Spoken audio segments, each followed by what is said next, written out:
dnevniku. Vojaki besni zaradi dodatkov za stalno pripravljenost. Lesnina z Memaksom kmalu na novi lokaciji. Bodo med Radgonama znova vozili vlaki? Zamrznjena jezera privabljajo drsalce. Vreme jutri bo delno jasno z občasno oblačnostjo.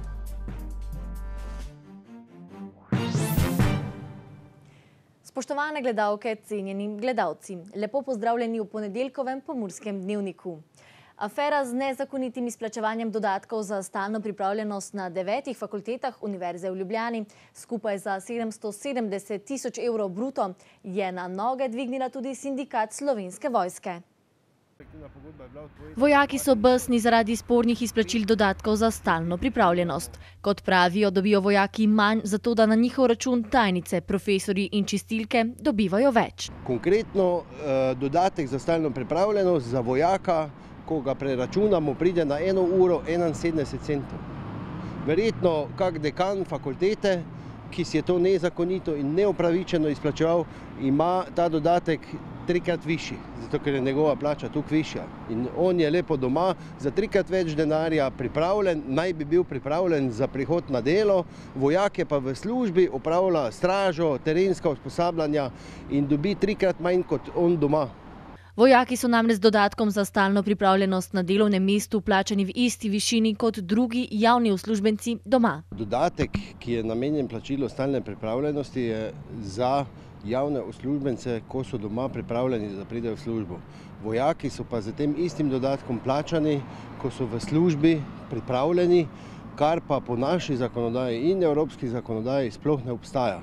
In zakaj nas plačujejo z dodatkom, ki je namenjen pripravljenosti doma, ko smo v službi, nam na Ministrstvu za obrambo ne znajo pojasniti. Res je, da zakon o obrambi to določa, da ta čas ne gre v delovni čas, ampak to ni pravično in pošteno.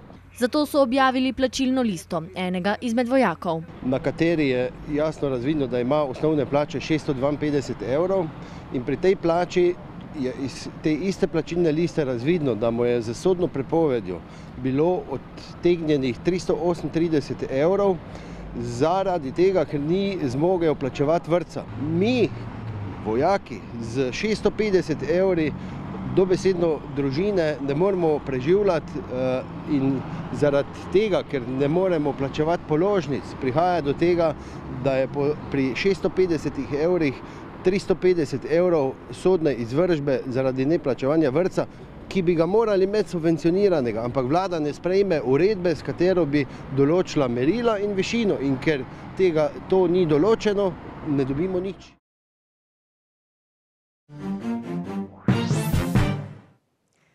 Košarkarski klub Radenska Kreativ se je po odlični predstavi že 2 kroga pred koncem uvrstil v kvalifikacije za drugo državno ligo, ki se bodo začele v februarju.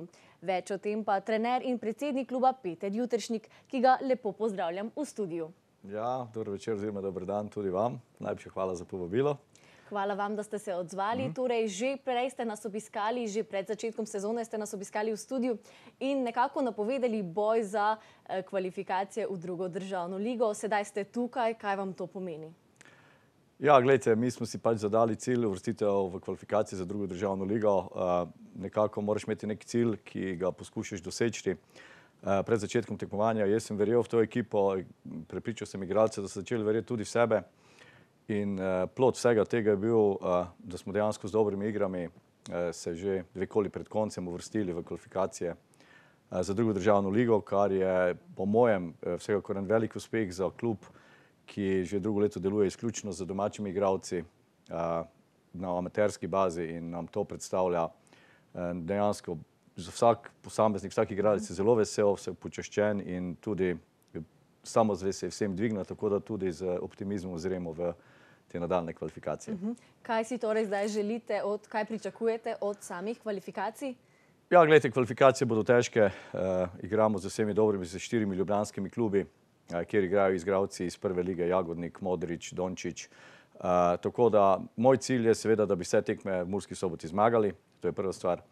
In pa, če bomo dobro zaigrali, dobili še kako 1 ali 2 tekmi v gosteh, če se nam to vse poklopi, smo v igri za uvrstitev v nadaljnje tekmovanje v drugo državno ligo.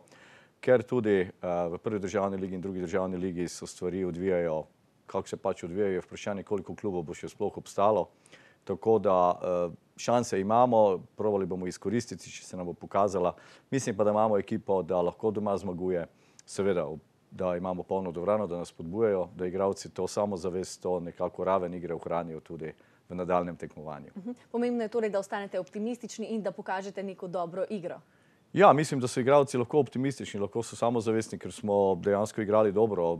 Več ali manj imeli niti en kiks, mogoče smo zadnjo tekmo zunaj izgubili za Krškem, ampak to je bila posledica 3 tekem v enem tednu, bolezni 2 igralcev, ampak to ni bil noben kiks. Mi igramo konstantno dobro, tako da sem zadovoljen, predvsem pa odlično igramo v obrambo, ker je bil tudi moja želja in moj cilj pred začetkom sezone. Je to mogoče tudi posledica tega, da je bila vaša ideja, da torej igrajo izključno domači igralci, ki so plod lastne košarkaške šole? Glejte, ideja vsakega kluba v Sloveniji je, da ima lastne igralce. Zdaj pa, če so tekmovalne ambicije previsoke, je to v nekih sredinah, tudi v naši, skoraj nemogoče. Mi si ne morem predstavljati, da bi recimo igrali prvo ligo samo z domačimi igralci, ker take kvalitete vseeno nimamo. Enostavno pa tudi več ni denarja, da bi se lahko ekipe popolnjevale z igralci od drugod, tako da smo bili prisiljeni razmišljati o domačem kadru in z domačimi igralci igrati. Zdaj, ne glede na to, ali je to tretja, druga ali pa mogoče tudi prva liga, kdaj, to jaz ne vem, ampak cilj in pa edina realnost v naši družbi je ta, da vzgojiš čim več domačih igralcev, ki so najcenejši, klub najmanj stanejo, potrebuješ najmanj denarja in pa še nekaj stvari z domačimi igralci, tudi več publike. Ste torej povečali kaj obisk navijačev, obisk gledalcev, sedaj s temi dobrimi rezultati tudi dvignili mogoče nivo zanimanja za košarko v regiji? Ja, mislim, da ja, da so zadnje tekme proti Heliosu in pa že nekaj tekem prej proti Heliosu je bila dvorana skoraj polna, kar se ni zgodilo že v zadnjih 10 let, ko smo še igrali v prvi B takratni državni ligi. Tako da tudi nekaj se dogaja, plesalke imamo na tekmah. Tekma kot sama je tudi dogodek, ni samo tekma, neka suhoparna tekma. In smatram in tudi verjamem, da v kvalifikacijah bo dvorana se zopet napolnila.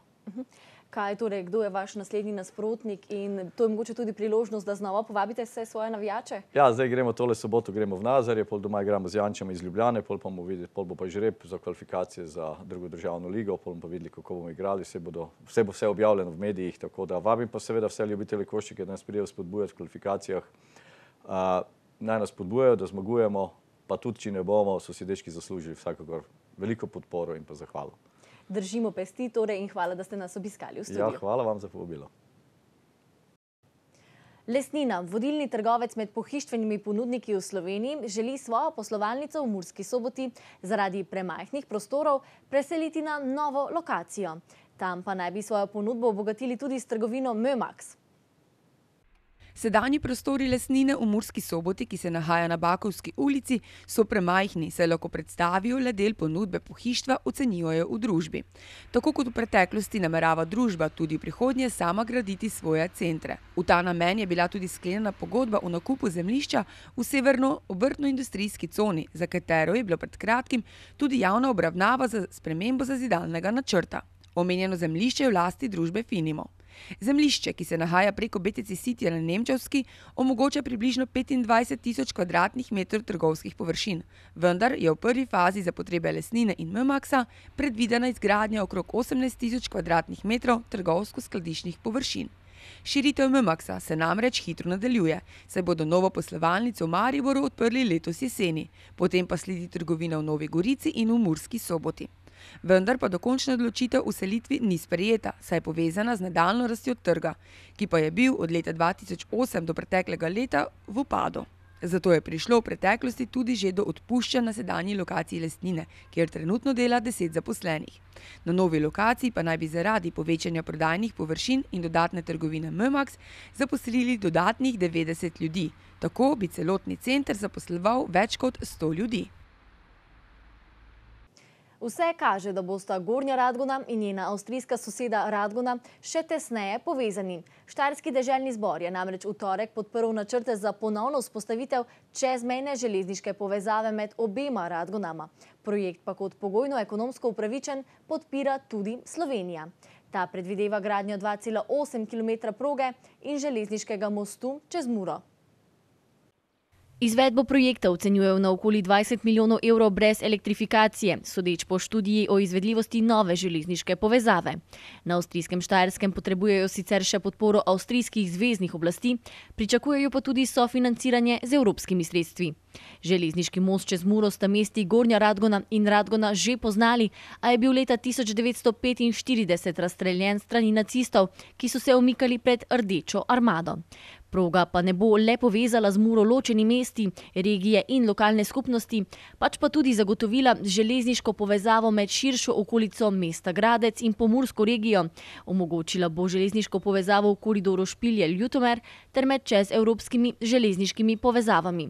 Leta 2030 bi se tako lahko med Špiljem in Radgono vozilo do 2500 potnikov, med Radgono in Ljutomerom okoli 1000. Vozili bi lahko do 3 tovorni vlaki. Župani na obeh bregovih Mure so navdušeni, pobudo pa podpirajo tudi na Pomurski gospodarski zbornici. Večino jezer te dni pokriva debela ledena odeja, ki jih je spremenila v naravna drsališča. Številni domačini so tako obuli svoje drsalke in se podali zimskim radostim naproti.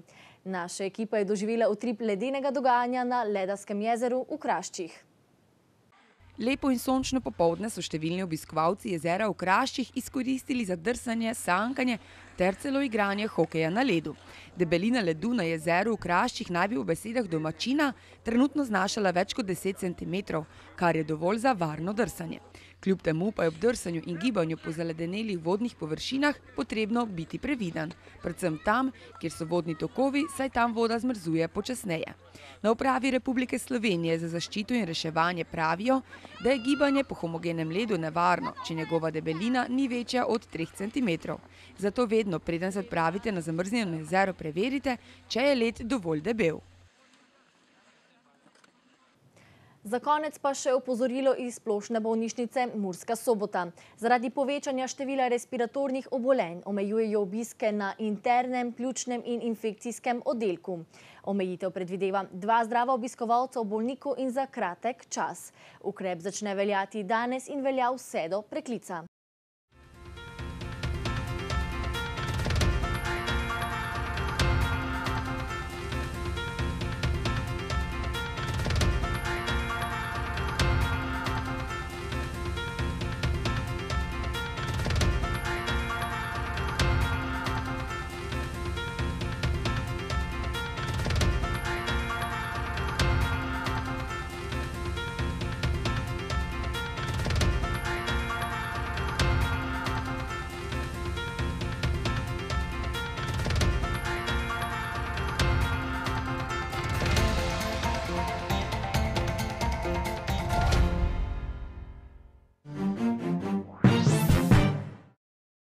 No, za jutri pa vremenoslovci napovedujejo delno jasno vreme z občasno koprenastjo oblačnostjo. Pa si poglejmo torej vremensko sliko. Danes smo se prebudili v oblačno jutro in tudi čez dan so nas spremljali oblaki. Opoldne smo v Krinskem parku Goričko, Murski Soboti in Radencih namerili 3 stopinje Celzija, v Lendavi pa stopinjo več. Jutri bo delno jasno z občasno koprenasto oblačnostjo, ki bo bolj gosta v vzhodni polovici države. Zjutraj bo ponekod po nižinah megla. Najnižje jutranje temperature bodo od -4 do -1, najvišje dnevne od 7 do 10 stopinj Celzija. V naših krajih bodo zjutraj najnižje jutranje temperature okoli 1 ali 2 stopinji pod lediščem, najvišje dnevne pa se bodo gibale okoli 7 stopinj Celzija. V sredo, četrtek in v petek bo zmerno jasno. Temperature v naših krajih se bodo v prihodnjih dneh dopoldan gibale od -2 do 1, popoldanske pa med 9 in 10 stopinjami. Toliko smo vam pripravili za danes. Več vsebin si oglejte na naši spletni strani www.tvideja.si. Nasvidenje, do jutri.